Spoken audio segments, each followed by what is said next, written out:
The views and comments expressed are from a Gen X perspective. Some viewers may find them offensive, but that does not make them any less valid. How have we become so lost? How have we become more bigoted now than we have in the past? How is it that every so-called glorious social solution to everything has actually made the world and the country worse? Now, I know this definitely ain't going to be a popular opinion with a lot of people because they're going to sit there and be like, oh, it's another right-wing nut job. Not a right-wing nut job. See, I don't buy into the right-left bullshit. I mean, if you do, good for you, but you're probably mostly wrong. No, look, I just want to know, how is it that everyone's become so hate-filled and people are like, we're not hate-filled. You are. You got families that are split and don't even talk to each other because of politics anymore. That never used to be the way. You got people not talking to each other because of different religious views, and that never used to be the way. I mean, how is it that we are way more bigoted now than we ever were? And we are. It's doing nothing but getting worse, and it's being actively promoted to be that way. See, you have to ask why. Why would somebody want to promote that? Why do they want everybody fighting with each other and hating each other so much? Is it because they want everyone to eventually step in and beg for it to be ended? Willing to give up everything they have in order to finally be safe and secure and controlled? Keyword, controlled. Now, I know this is different. People are like, oh my God, another conspiracy theorist. No, it's a reality. Those in control want to remain in control. Nobody ever wants to let their power go. And you have a system that is designed to keep the same people in power year after year, decade after decade. And it's making everybody hate each other more and more. I mean, everybody is sit there, if you are not at all in line with a Democrat way of thinking at all, you're a far rightist, you're far right. And if you're anything besides any center or center left, and you're a Democrat way, you're one of these communist thinking Democrats. Everybody wants to be communist, where you own nothing and everybody is controlled and told what to do and eat what they're given and onto the rations, and you don't own anything, but you also have no responsibilities. You just get up every day and do what you're told. March in that happy little line, follow them orders. Everybody must be happy. Do not question. Everybody is healthy. Everybody loves the system. That's the type of bullshit that they're going for. And no, it can't be allowed and it can't be done. And I get it. People are like, oh, another shithead on here talking about this crap. Well, sometimes it just has to be said. I got to say it now and then, or my frickin' head would explode when I see the absurdity of everything that is going on. I mean, people talk, there's no election interference. Well, the very people saying there's no election interference are trying to interfere in the election. People make declarations about how somebody was convicted of a crime, but they were never convicted of a crime. It's just been unilaterally declared that in the media, and everybody follows suit because nobody wants to ask a question. Nobody wants real answers. Nobody wants to educate themselves anymore. And it got to the point where, you know what? It's basically, maybe it's time everybody just line up and go and, end it. It's done. Everyone's so desperate to want to be me, and everybody wants to be a victim. Okay, I'm going to jump ship on this one here, and that is my biggest beef today, where we seem to have a world where everybody now wants to be a professional victim. You're not worth anything in the world unless you can claim as many victim points as possible. And that is outrageous, but oh man, you are better, you're more popular, and you are the right person for any job if you can claim victim points. I'm disadvantaged because people hate me because I'm a victim because, and yet nobody has any evidence or proof anymore that they are a victim. We don't have the issues that there used to be. People talking, we've been talking about wanting to have women's rights. What right do you don't have that men have? None. They're all the same. In fact, for the most part, you probably have a few extra. And these few extra rights you have that men don't have are because of the fact of biology. Now, I want to get into detail on that? Sure, maybe. But I mean, women have more sovereign rights on certain things than men do. And it's a biological thing. And that is fine. Because nobody, and I am not myself should ever have the right to tell anybody what they can and cannot do with themselves and their own body and whatever they're enduring at the time. You all understand what I'm talking about. Even if I don't agree with it, I am not going to interfere with your sovereign right over yourself and your own body. Because it's not a thing for me to question. It's not a thing for me to have an answer to. And you go, those are people, but they're making, and now people want to make things up to be a victim. They got to create a scenario where they are oppressed because they aren't. Because unless if you're oppressed, then you're allowed to get away with anything, do anything, and there's no consequences for you to suffer when you violate the law, attack somebody, you violate somebody else's rights. As long as you can claim some sort of oppression, you can get away with anything these days. And that is killing the country. It is killing the world as a whole, and it has to stop. People need to understand that sometimes in things life ain't fair. But you know what? That is on you. If something isn't fair, you find a way to get around it. Things weren't fair in the beginning for a lot of people, and it got better. You fight, you change a few laws here and there. You go through it anyway. Don't tell me what I can do and can't do.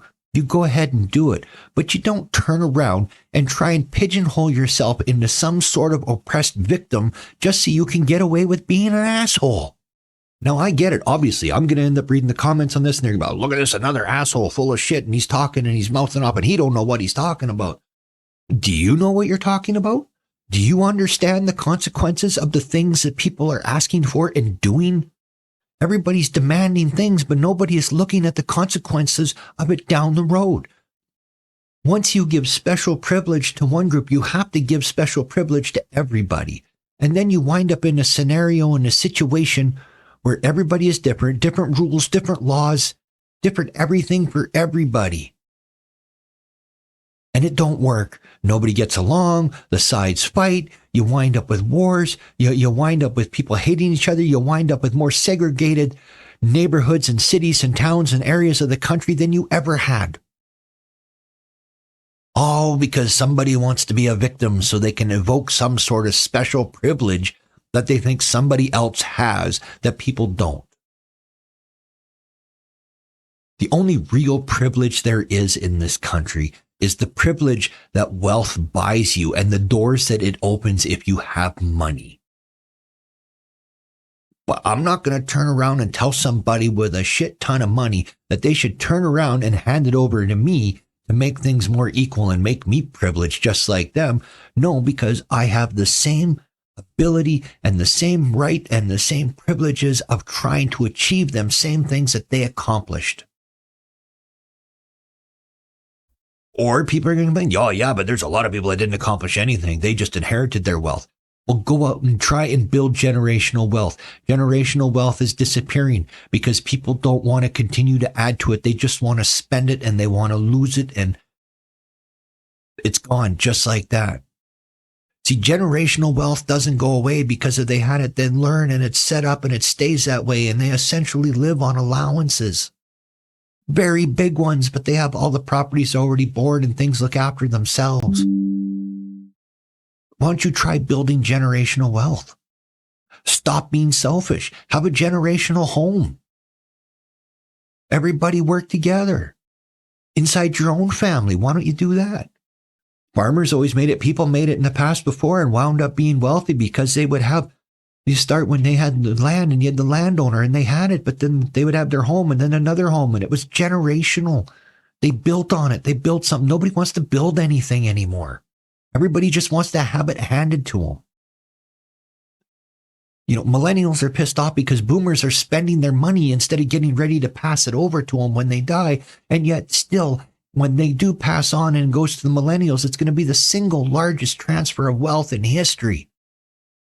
And the millennials will be rich and they'll have property and they'll have money and they'll have all sorts of things. And yet the youngest ones will probably still complain because it'll be the siblings that took it over. And that's for them. Xers, most of our parents were silent generation. They didn't have massive generational wealth. They came about when the economy was so-so. I mean, it was post-war, it was getting and it was building better, yes. But a lot of us also came from a time when our parents didn't even have to go to school. I mean, my dad was silent generation. His sisters, once they hit like grade 8, it was time to drop out of school and get jobs and help the family. They were educated enough at the time. But lucky for them, my grandma fought otherwise and made all her kids go. They were a silent generation when all her kids actually graduated high school and went on to college. Because she made it happen, because she knew there would be something down the road, that they couldn't count on everybody else. So they had to have the ability to make their own way. And that was advanced thinking for then. But people don't want to do that anymore. They don't want to put in the work and they don't want to struggle because they're like, oh, we shouldn't have to struggle. I shouldn't have to work my whole life to have these things. Well, how should you have them? Should they just give them to you?